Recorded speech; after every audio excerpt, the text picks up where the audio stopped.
à tous, ravi de vous retrouver pour votre journal en français. Voici les titres de ce mercredi. Sa Majesté le roi Norodom Sihamoni, roi du royaume du Cambodge, a reçu le 24 octobre 2023 les lettres de créance de l'Ochum Tieu Phing M Kit Nikon à l'occasion de sa nomination par le gouvernement du Canada à titre d'ambassadrice extraordinaire et plénipotentiaire du Canada auprès du royaume du Cambodge. À cette occasion, Sa Majesté le roi Norodom Sihamoni a accueilli chaleureusement la présence de l'Ochum Tieu, nouvelle ambassadrice du Canada, et l'a remis un précieux souvenir. L'Ochum Tieu ambassadrice a reçu un souvenir d'argent peint à la main par des sculpteurs cambodgiens très talentueux, mettant en valeur les motifs floraux de la glorieuse sculpture khmer ancienne.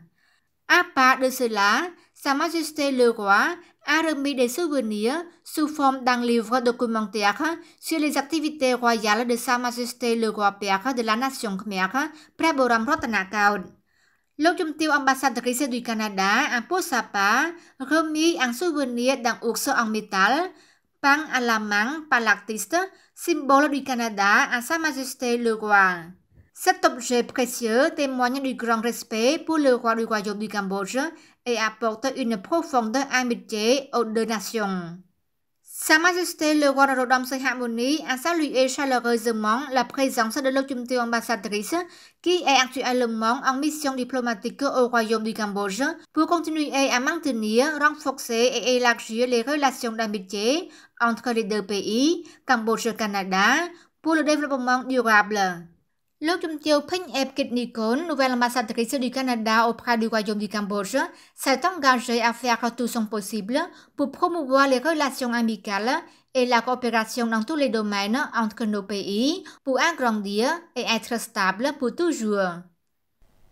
សម្ដេចមហាបវរធិបតីហ៊ុនម៉ាណែត Premier ministre du royaume du Cambodge, a rencontré ce matin plus de 12 000 ouvriers et employés venus de 14 usines et entreprises dans le village de Taning, quartier de Samboumir, ville de Kampong Cham, province de Kampong Cham. S'exprimant lors d'une visite à plus de 12 000 ouvriers et employés d'usines dans la province de Kampong Cham ce matin, Samdech Maha Bawor Thappadai Hun Manet, Premier ministre du Royaume du Cambodge, a affirmé que le gouvernement royal du Cambodge, sous la direction du Parti du peuple cambodgien, s'efforcerait de développer le pays pour qu'il soit plus prospère. Les nouvelles lignes politiques du gouvernement royal du Cambodge visent à assurer la durabilité et la cohérence au profit de la nation et du peuple, a souligné le Premier ministre. La politique clé du gouvernement royal est d'atteindre l'objectif du Cambodge de devenir une nation à revenus élevés en 2050, a-t-il ajouté. Son Excellence Heng Su, ministre du Travail et de la Formation professionnelle, a déclaré à cette occasion qu'à travers la politique du gouvernement dans la promotion de la construction des usines et entreprises dans les provinces pour créer des emplois pour les habitants locaux, des usines et entreprises ont été déployées dans presque toutes les provinces. L'usine est passée de 64 usines avec seulement 8 000 ouvriers en 1997 à 17 684 usines ayant 15 millions d'ouvriers et employés en ce mois d'octobre 2023. Son Excellence Heng Su a poursuivi sous la direction du gouvernement royal dirigé par la partie du peuple cambodgien. Le Cambodge a maintenu la durabilité de la paix, la stabilité politique et le développement dans tous les domaines, à la fois socio-économiques. La croissance économique du Cambodge a augmenté en moyenne 7%, plus de 2 décennies avant la propagation universelle de Covid-19 et la guerre Russie-Ukraine. Les conditions de travail et le niveau de vie des habitants sont améliorés. Le salaire minimum est passé de 40 $ en 1997 à 200 $ en 2023 et 204 $ en 2024. De plus, les ouvriers reçoivent d'autres avantages de 17 à 28 $. សម្ដេចអគ្គមហាសេនាបតីតេជោ Hun Sen, président du Conseil consultatif suprême du roi du Cambodge, a accordé une audience à son Excellence Kumora Masahiko, ancien ministre japonais des Affaires étrangères et ancien vice-président du Parti libéral-démocrate du Japon pour une visite de courtoisie et discuter du travail.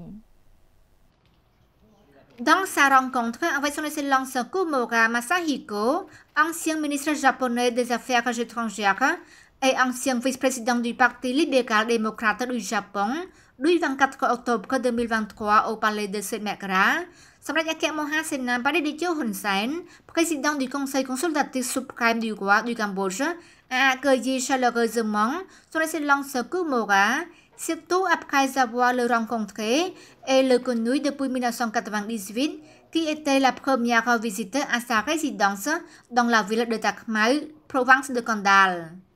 Samdech Daecho a poursuivi que lors de sa visite à Tokyo, son Excellence Komura venait toujours l'accueillir. Même si Samdech n'est plus le Premier ministre, nous nous rencontrons toujours pour discuter au nom que Samdech en tant que père du Premier ministre. Samdech Daecho a ajouté qu'au cours de ces 2 derniers mois, le nouveau Premier ministre du Cambodge, Samdech Moha Bawor Theppaday Hun Manet, a fait le départ stable et durable pour le Cambodge.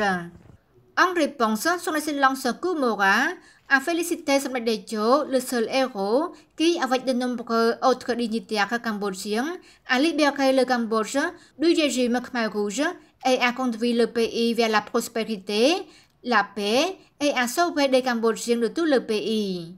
Il a également exprimé sa surprise face au progrès du Cambodge après sa première visite au Cambodge il y a plus de 25 ans, qui a montré le travail de Samdech Daecho et d'autres dignitaires cambodgiens qui ont tout sacrifié pour que le peuple ait connu ce développement remarquable.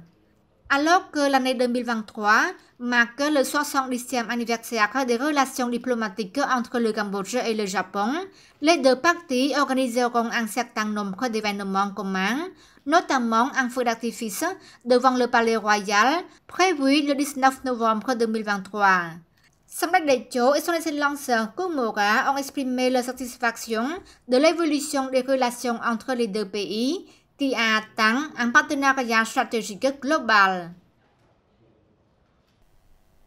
Son Excellence Chai Boren, ministre du Culte et de la Religion, a dirigé une réunion avec la délégation du Comité des Affaires religieuses de la République socialiste du Vietnam, dirigée par son Excellence Nguyen Anh Chất, vice-président du Comité des Affaires religieuses du gouvernement du Vietnam.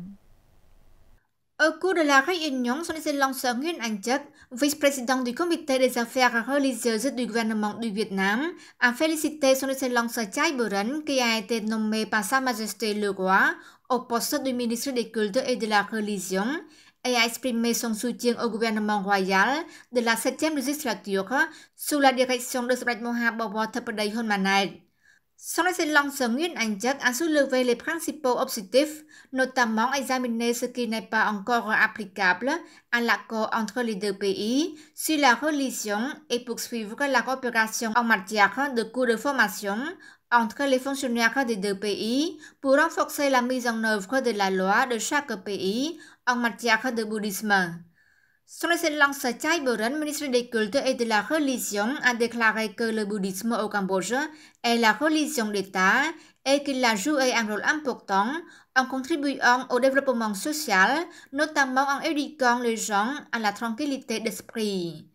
Par conséquent, le ministère du Culte et de la Religion salue la participation des cours de formation avec le gouvernement vietnamien afin de renforcer davantage la relation d'amitié existante. Son Excellence Chia Van Det, ministre des Postes et Télécommunications, a présidé le 24 octobre 2023 la cérémonie d'ouverture d'une conférence sur la promotion de la gouvernance et de la technologie numérique GovTech sous le thème « Promouvoir la révolution numérique dans le secteur public ». Au cours de la conférence, son Excellence Dr. Sein Sophiep, président de l'Académie des technologies numériques du Cambodge, a informé que la conférence GovTech avait 3 objectifs principaux. 1. Offrir un forum aux responsables techniques du numérique pour partager leur expérience et des études liées à la gouvernance et à la technologie numérique. 2. Promouvoir et renforcer l'amitié et les partenariats Et 3. Identifier des lacunes et des opportunités en matière de recherche, d'innovation et d'élaboration de la politique en supplémentaire. Son Excellence Stéphane Messerer, ambassadeur de la République fédérale d'Allemagne auprès du Royaume du Cambodge, a à cette occasion souligné l'importance de la numérisation dans l'administration publique pour le processus de révolution du gouvernement numérique, en affirmant que la révolution numérique change non seulement la façon dont les gens interagissent avec le gouvernement, mais aussi la façon dont les processus de travail interne et la fourniture des services publics à la population. S'exprimant à cette occasion, Son Excellence Thierry Van Dijk, ministre des Postes et Télécommunications, a déclaré que, conformément à la première phase de la stratégie du Pentagone du gouvernement royal, la construction d'un gouvernement numérique est une activité importante pour le Cambodge afin d'améliorer la fourniture de services publics dans l'économie et la société numérique. Son Excellence le ministre a ajouté que la conférence d'aujourd'hui est un nouveau départ dans les activités liées à la promotion du dialogue, à l'échange d'expériences, à la sensibilisation, à la capture et à l'utilisation de la technologie numérique pour améliorer la fourniture des services publics et pour la compréhension des défis et les solutions apportées à toutes les parties concernées pour participer au processus de révolution numérique du gouvernement et soutenir la mise en œuvre de diverses politiques du gouvernement royal du Cambodge. Et c'est la fin de notre journal. Merci pour votre fidélité. L'info revient demain sur notre chaîne TVK avec Chamran Susday. Bonne suite de programme sur TVK. Au revoir.